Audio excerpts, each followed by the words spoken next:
Hi, my name is Alyssa Walters, and I will be doing my presentation on Steve Wynn and the Mirage. So Steve Wynn in his early days, his real name was actually Stephen Allen Weinberg, and he was born on January 27th, 1942. Steve Wynn was actually not born in Las Vegas. He was actually born in New Haven, Connecticut. His path to becoming a real estate developer actually began in the early 20s, so it did not begin right away. He attended a very prestigious private school, actually in New York. He then was presented with the fact of getting his name changed to Wynn because his father actually decided to change the family name. So he actually grew up in a very nice, lavish lifestyle around nice cars and large mansions. He never had any problem with money. He was always one of the wealthier kids growing up. And Wynn actually attended one of the most prestigious private schools in the United States. More about Steve Wynn's early days. Steve Wynn then attended the University of Pennsylvania, where he would receive his Bachelor's of Arts in the English literature. Sadly, his father actually did pass away during open heart surgery, which was extremely hard on Steve Wynn having to go through his father passing. It was absolutely devastating news, and it took him months to recover from. However, he didn't know that his father had a secret and actually was in a lot of debt, and his father left behind $350,000 worth of gambling debt that Steve had no idea about. So Steve had to work hard to recreate the money and pay back all the money that his father sadly left behind. His goal was then trying to dig his father out the best he possibly could after he passed out of all of his debt, and the debt was needing to be paid off, so he had an instant priority shift and his life completely changed. His goals got set aside because of all of this debt that was all of a sudden came up out of nowhere. And once his father's debt was all paid off, he finally got to explore his self-driven career options, which brings us now to Las Vegas. On to the fun part. Steve Wynn's impact on Las Vegas. So he started off purchasing the Golden Nugget. His vision for the Golden Nugget was very clear. He wanted a fully renovated, modern-looking casino in a resort that appealed to the wealthy. The Golden Nugget was a huge success, and it was attracting people from all over the world. It was bringing in all new people from all different countries and all different states. And then making the Mirage was the most memorable casino. And people were drawn to the Mirage for its South Pacific theme, its signature of gold windows, and its realistic replica volcano, and its tropical indoor rainforest, which still exists today. And now when it comes to the Bellagio, which Steve Wynn also had an impact on, the casino opened its doors in 1998, and it was actually $1.6 billion, and it was the world's most expensive casino at this time, not anymore, but at this time. And the Golden Nugget is also in the Atlantic City as well, which is the second Golden Nugget following the first one, which is obviously in Las Vegas. Now more on the topic of Steve Wynn's impact on Las Vegas. The Wynn in 2005, the Wynn opened another multi-billion-dollar casino, Steve Wynn. And Wynn Las Vegas, which is actually located on the site of the former Desert Inn, Wynn Las Vegas is a gorgeous 5-star resort that is packed full of entertainment, which is still going on today. We'll find everything there from shops to theaters to the Strip's only golf course. The casino has provided over 9,000 job opportunities to the Las Vegas area, which is truly incredible and helpful to our society. Wynn opened the Encore Casino and Resort on the same property as the Wynn about 3 years later. Modeled after the Wynn, Encore has many of the same features and has been able to provide an additional 5,300 job opportunities. The Wynn has a net worth of $3.2 billion. Now jumping into the fun slide of the Mirage. The project was actually worth $230 million just on the Mirage alone. That's no other casinos, just solely the Mirage, which was obviously a huge risk for the Steve Wynn. Risk was worth the reward when the doors opened because of its unique theme, and the Mirage was super successful instantly.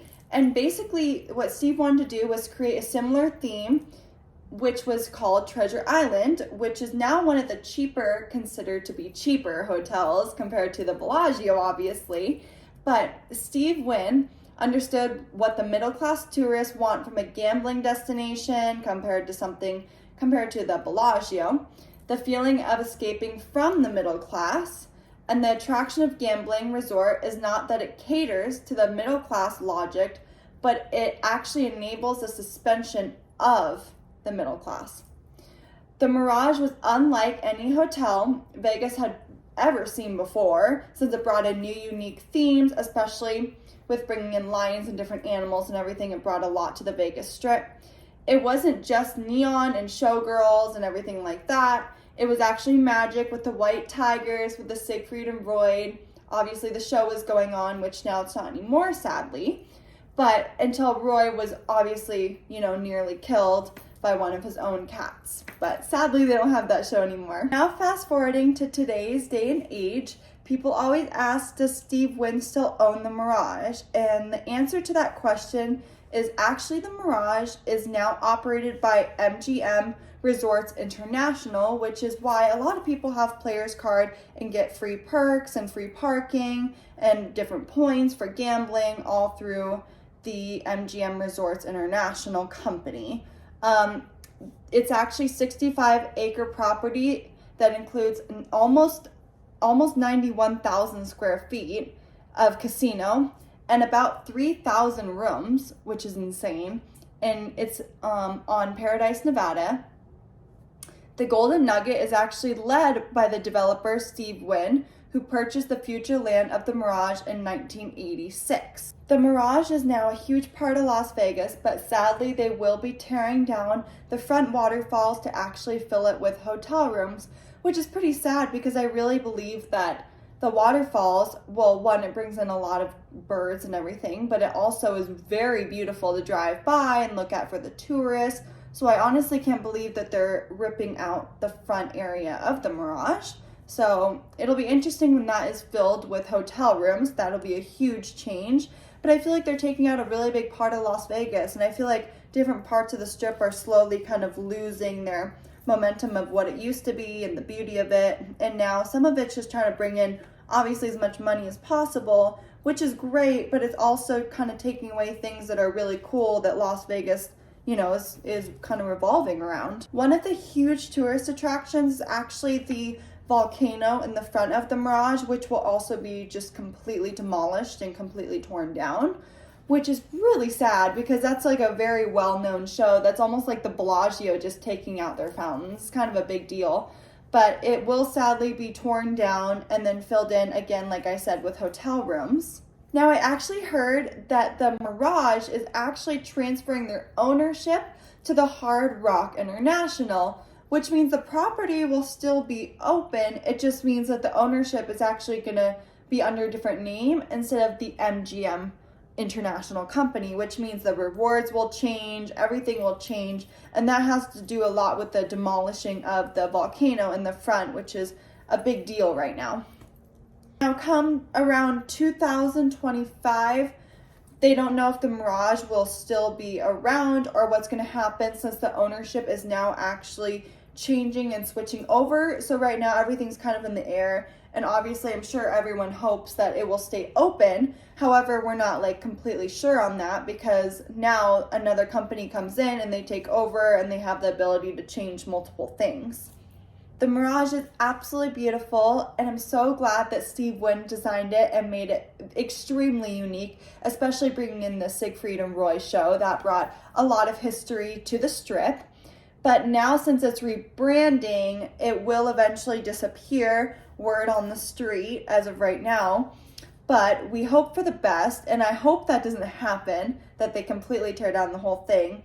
But word is that they're going to put in a Hard Rock hotel there since they're rebranding, actually. So it will take its place, but I don't know. No one really knows how long that's going to take, truly, you know. The other sad thing is that is all over the news right now that I have gone to and is absolutely beautiful and a huge part of Las Vegas is actually the dolphin exhibit, and which the dolphin exhibit and then the shark reef at Mandalay Bay were two huge exhibits that were family friendly, couples could go to, everyone could go to and enjoy and get a little bit of a different part of Las Vegas instead of, you know, the gambling, the drinking, the girls walking. So it was really cool to see all the different animals, and the Mirage was known for this. That's why the Siegfried and Roy existed. Now there's a bunch of history behind it.